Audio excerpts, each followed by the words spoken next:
Hey, welcome back, weirdos. I am GromBeardo, and in today's video we are going to go over the original oil pump that I offer, the modified one. I also offer high flow pumps, and I'll touch on those in the next video. If you haven't seen my earlier video going over why you do a modified oil pump and the oil path that goes through everything, I'll put a card up here. You can click on that after watching this one, of course. And anytime throughout this video, if you have questions, just put them down in the comments and I'll get to them. And that way everybody gets the question answered, because if you have questions, I'm sure everybody else does too. So let's check out what we're looking at today. So here's the original OEM Honda oil pump. I also offer the Koso, Takagawa, and Kitako, this cleverly disguised Kitako. I'm doing a different kind of mod, and I'm R&Ding it, and this is just, I don't have any to sell because they sell out so fast. But I wanted to have something in this video so you could see it. So it's there. The OEM pump, this is what we're talking about today. You know it's one of mine because it's got my face on it somewhere. First thing, quick disclaimer, there's other guys that make these pumps, obviously. There's, I guess, 3 of main guys that do it. I'm one of them. But I'm gonna make some references during this video. It's nothing personal. Just understand that people, I'm at a later point in life, I'm an old man, so I've seen and done a lot of other things that other people haven't done. I understand how I've run businesses before, these small ones, and I focus on the customer. So things are gonna be a little bit different with the stuff that I offer.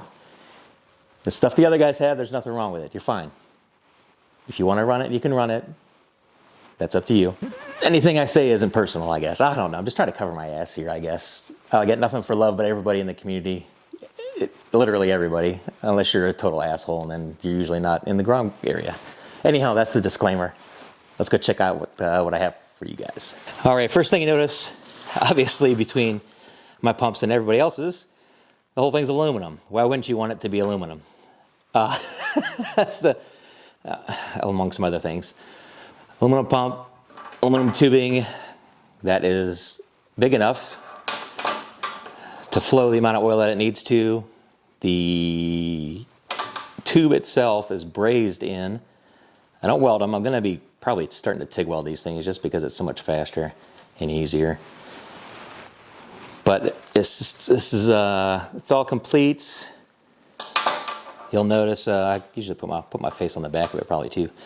But something that nobody else does is I weld these intake ports shut on the original backing plate and then smooth them down smooth. If you don't know what the inside of your oil pump looks like, I'll show you here in a second. This one is unfinished, obviously.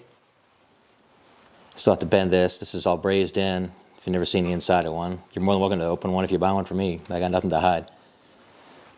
I braze the tube in place, then anything that's any high spots, I grind down. Ideally, I'd like to throw this in a mill and mill the whole thing down flush, but that's not an option really. It's not really feasible. On the inside, I hog that thing out with a Dremel so everything's all nice and smooth because you want nice smooth lines.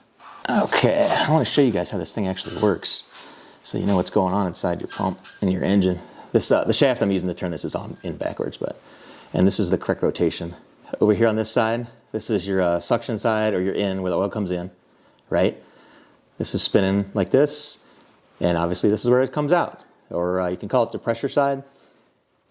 Technically, what is pressure? Pressure is a resistance to flow, so you gotta have a resistance and flow in order to have pressure. If this just vented out to anything, there wouldn't be any pressure there. But yeah, just something to keep in mind. The pump over here, as it's spinning this way, there's a cavity behind these gears. You can see it there, how it goes below where the gears set. And as this is spinning, the oil goes into these cavities between the gears, the space between the gears. You probably can't see all the way down inside of there, but you see at the top here as it's opening up, that cavity fills with oil.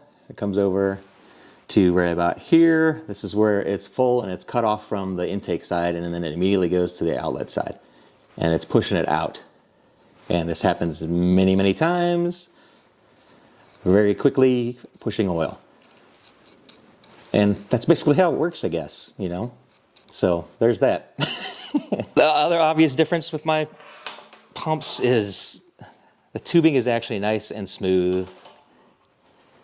There aren't any kinks. It's not smashed down flat anywhere. The end of the tubing is flared out, so it helps to direct the flow into the tube. Any kinks in the tubing, any smashed tubing, that's all bad. That's not good. Think about it like water wants to be smooth and just flow nice and easy. If there's a kink in there, you get turbulent flow. It's going all over the place. If it's smashed down, you're basically doing the same thing. You're forcing the water to move. You want it to go as smooth and as straight as possible. Does that mean if it has a kink that your engine's going to explode? No. Is it better to not have them? Yeah, obviously. That's one of the reasons I started doing pumps. I saw the ones that were out there and I was like, holy shit, people are actually buying this stuff. And I'm like, no, we can do so much better than this. Come on, guys. Hopefully other people step it up. I think that's everything. Just lastly, this is what it's going to look like when you get it. It's going to be in the original bag. It's like an anti-corrosion yellow bag that they ship in. That's how you know you're getting a new one. Everything, all the pumps I sell, all new. I don't sell used stuff. And I don't do a send-in service so you can send it in and I can do yours and send it off. If I'm putting my face on it, it's going to be new and it's going to be right when it comes out of my shop. That's just the way I am. Sorry. Deal with it. But when you get the pump, it's going to be pre-primed. In between these gears here, I fill this all in with grease. It's pre-primed, ready to go. You take this out of the bag, install it in the engine. I'll have an install video up there when I finally get around to doing it. Install it in the engine, put your oil in it, and you're ready to go. After you verify that it's working. But you don't need to pour oil in it. It's okay if you do. It's probably a good idea. Because the first thing people do when they take these out of the bag is they start spinning this around going, that's not good, but hey, whatever. I can't stop people from doing that. So if you do that, put oil in it. Intake and outlet side, doesn't matter. Both preferred. If you're going to bother doing it, do that. If you got any questions, again, in the comments. If you got anything out of this video at all, please, please, please hit that like button. That does wonders for me. I'll have links to, I have a playlist set up. Maybe I'll put it there for all the oil pump stuff specifically. Then I'll go through the first video that you should have watched. This one explaining these. I'm about to shoot a video going over the differences between these. Any other videos that I have in the future, the installation videos, of course. And that's about it. Thanks for watching. Hope to see you guys in the next group ride. Take care.